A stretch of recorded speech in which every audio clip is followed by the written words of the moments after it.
अस्सलाम वालेकुम students, I am Nimra Arif. हम डिस्कस कर रहे हैं 10th chemistry chapter number 5 biochemistry. Last lecture में हमने जो डिस्कस किया था वो थे कार्बोहाइड्रेट्स को डिफ़ाइन किया था और उसके अलावा कार्बोहाइड्रेट्स के क्लासिफिकेशन के बारे में डिस्कस किया था। हमने कहा था कार्बोहाइड्रेट्स की तीन क्लासिफिकेशन है, ठीक है। Number 1 monosaccharides, number 2 oligosaccharides and number 3 polysaccharides. आज जो हम डिस्कस करेंगे हमारे टॉपिक का नेम है sources and uses of carbohydrates. Carbohydrates के सोर्सेज कौन कौन से हैं और कार्बोहाइड्रेट्स के यूजेस कौन कौन से हैं, ठीक है। सबसे पहले हम डिस्कस करते हैं sources of carbohydrates. Carbohydrates range from simple to complex one. हमने कार्बोहाइड्रेट्स की जो क्लासिफिकेशन की है उसमें हमने देखा था कार्बोहाइड्रेट्स जो हैं उनकी जो रेंज है वो सिंपल से कॉम्प्लेक्स तक है। मतलब कुछ कार्बोहाइड्रेट्स ऐसे भी हैं जिनमें कार्बन एटम्स की तादाद 3 है, 3 से लेकर 9 तक है, ठीक है, वो सिंपल है। और उसके अलावा ओलिगोसैकराइड्स और पॉलीसैकराइड्स जो थे, ठीक है, उसमें हमने कहा था कि अगर हम उनके हाइड्रोलिसिस करते हैं तो उसके नतीजे में पॉलीसैकराइड्स में हमें थाउजेंड्स तक मोनोसैकराइड्स हासिल होते हैं, ठीक है। तो वो कार्बोहाइड्रेट जो थे वो कॉम्प्लेक्स कार्बोहाइड्रेट्स थे। They have varied sources and uses, इनके डिफरेंट सोर्सेज हैं और उसके साथ साथ यूजेज भी हैं। सबसे पहले sources of simple sugars. Simple sugars हमारे पास यहाँ पर क्या है, मोनोसैकराइड्स हैं, ठीक है। Simple sugars, sources of simple sugars for example glucose, fructose and galactose, ठीक है, ये हमारे पास सिंपल शुगर्स हैं। ग्लूकोज और फ्रक्टोज के बारे में हम पढ़ चुके हैं, उनका जनरल फार्मूला भी हम पढ़ चुके हैं और उनका स्ट्रक्चर फार्मूला भी पढ़ चुके हैं, ठीक है। सिंपल शुगर्स कौन कौन सी हैं, ग्लूकोज है, फ्रक्टोज है और गैलेक्टोज है। आर, इनके सोर्सेज कौन कौन से हैं, फ्रूट्स हैं, ठीक है, वेजिटेबल्स हैं, हनी है और उसके साथ साथ सीरियल्स हैं। सीरियल्स कहते हैं ज़रूरी अजनास, जैसे कि दालें हो गई हैं, ठीक है, गंदुम है, राइस हैं, ये इनके सोर्सेज हैं। तो सिंपल शुगर्स हमारे पास हम ये भी कह सकते हैं मोनोसैकराइड्स। मोनोसैकराइड्स के सोर्सेज कौन से हैं, फ्रूट्स हैं, वेजिटेबल्स, हनी एंड सीरियल्स, ठीक है। और सिंपल शुगर में हम डिस्कस कौन से करते हैं जो बहुत इंपॉर्टेंट है, ग्लूकोज है, फ्रक्टोज है एंड गैलेक्टोज है। नेक्स्ट है सोर्सेज ऑफ डाइसैकराइड्स। डाइसैकराइड्स के सोर्सेज क्या हैं, disaccharides are sucrose, lactose and maltose, ठीक है। सक्रोज को हम डिस्कस कर चुके हैं, उसके साथ साथ हम लैक्टोज और माल्टोज को भी डिस्कस करेंगे, ठीक है। डाइसैकराइड्स में जो तीन इम्पोर्टेंट्स हैं वो कौन कौन से हैं, सक्रोज है, लैक्टोज है और माल्टोज है। Sucrose, sucrose consisting of 1 unit of glucose and 1 unit of fructose. ये हमने ओलिगोसैकराइड में डिस्कस किया था कि जब हम सक्रोज की हाइड्रोलिसिस करते हैं, ठीक है, तो हाइड्रोलिसिस करने के नतीजे में हमें 2 मोनोसैकराइड्स हासिल होते हैं और वो मोनोसैकराइड्स कौन कौन से हैं, एक ग्लूकोज है और एक फ्रक्टोज है, ठीक है। आपने ये याद रखना है, एमसीक्यूज में आपसे पूछा जा सकता है कि जब हम सक्रोज की हाइड्रोलिसिस करते हैं तो हमें कौन से मोनोसैकराइड्स हासिल होते हैं, या फिर आपसे ये भी पूछ सकते हैं कि सक्रोज में कौन कौन से मोनोसैकराइड्स पाए जाते हैं। Sucrose is found in sugar beet, ठीक है। सक्रोज के सोर्सेज क्या हैं, शुगर बीट है जिसे हम चुकंदर का नाम देते हैं, शुगर केन है, गन्ना जिसे कह लें, एंड फ्रूट्स, और फ्रूट्स में पाया जाता है। Lactose, lactose consisting of glucose and galactose, ठीक है। लैक्टोज जो है जब हम उसकी हाइड्रोलिसिस करते हैं तो हमें 1 यूनिट ग्लूकोज का हासिल होता है और 1 यूनिट गैलेक्टोज का हासिल होता है। अब देखें इसमें हमें 2 मोनोसैकराइड्स हासिल हो रहे हैं तो इसलिए हम इसे नाम देंगे डाइसैकराइड का, ठीक है। और लैक्टोज के सोर्सेज क्या हैं, lactose is main sugar in milk, ठीक है। जो मिल्क है, दूध है, उसमें कुदरती तौर पर शुगर पाई जाती है, चीनी पाई जाती है और वो कौन सी है, लैक्टोज है, ठीक है। और उसके अलावा लैक्टोज कहाँ पर पाया जाता है, डेयरी प्रोडक्ट्स में। नेक्स्ट है maltose.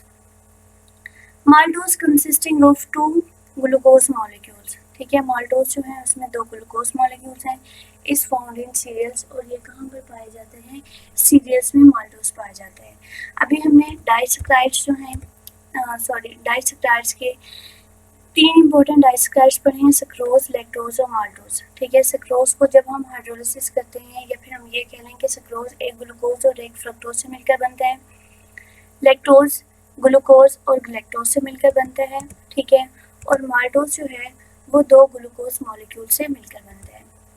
Sources of polysaccharides, polysaccharides के sources, starch and cellulose are polysaccharides, ये हम पहले भी पढ़ चुके हैं।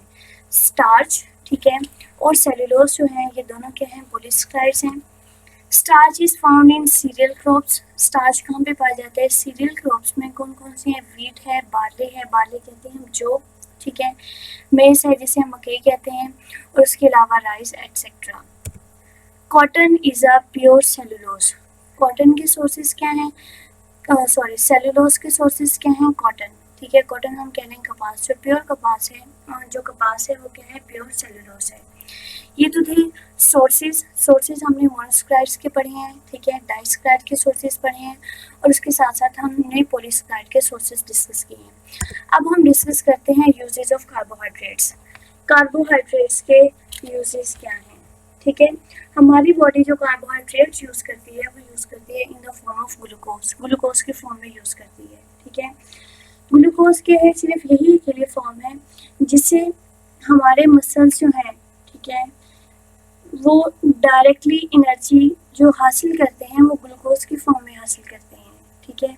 और इसके अलावा जो ग्लूकोज है वो ज़रूरी है हमारे ब्रेन के लिए, ब्रेन का भी एनर्जी सोर्स ग्लूकोज है, ठीक है, क्योंकि जो फैट्स हैं, हम फैट से तो एनर्जी हासिल नहीं कर सकते ना, इसलिए जो हम एनर्जी हासिल करते हैं वो ग्लूकोज के, हमारी बॉडी जो एनर्जी हासिल कर रही है वो ग्लूकोज की फॉर्म में हासिल करती है।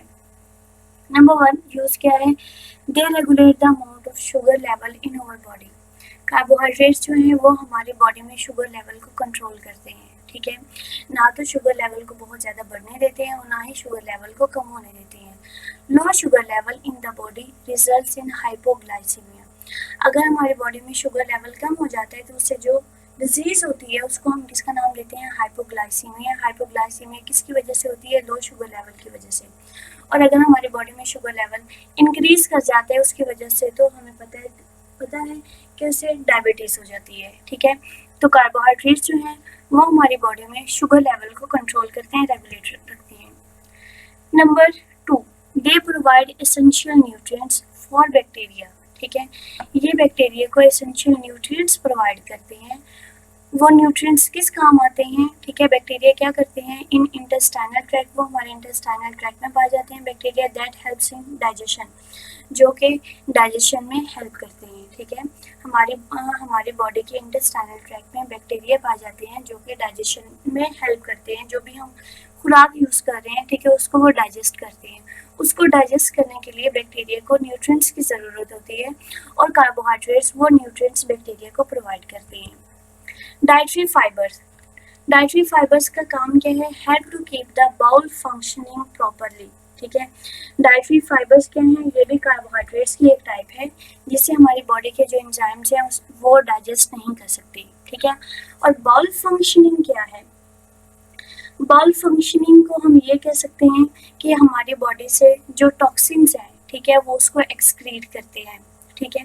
तो जो डाइटरी फाइबर्स हैं वो क्या करते हैं, बाउल फंक्शनिंग को प्रॉपर रखती हैं ताकि हमारे बॉडी से, ठीक है, जो टॉक्सिन्स हैं वो रिलीज होते रहें। Fibres help in lowering of cholesterol level, ये कोलेस्ट्रॉल लेवल को कम रखते हैं, ठीक है, एंड रेगुलेट्स ब्लड प्रेशर, और ब्लड प्रेशर को रेगुलेट करते हैं। आप देखें कोलेस्ट्रॉल लेवल अगर हमारी बॉडी में इंक्रीज कर जाता है तो उससे हार्ट की बहुत सी डिजीजेस जो हो जाती हैं, ठीक है। तो फाइबर्स का काम क्या है, फाइबर्स कार्बोहाइड्रेट्स की एक टाइप है ना, ठीक है, ये कोलेस्ट्रॉल लेवल को कम रखते हैं और इसके अलावा ब्लड प्रेशर को भी मेंटेन रखते हैं। Carbohydrates protect over muscles from cramping, cramping कहते हैं कि अकड़ जाना, हमारे मसल्स बाजू का ऐसा होता है कि काम करते करते बाजू के मसल्स या फिर और हमारे बॉडी के मसल्स वो अकड़ जाते हैं, ठीक है। तो जो कार्बोहाइड्रेट्स हैं वो हमारे मसल्स को क्रैम्पिंग से रोकते हैं, मसल्स को अकड़ने नहीं देते। यहाँ पर हमारा कार्बोहाइड्रेट्स का जो टॉपिक है वो कंप्लीट हो चुका है। नेक्स्ट लेक्चर में हम इंशाल्लाह प्रोटीन्स को स्टार्ट करेंगे।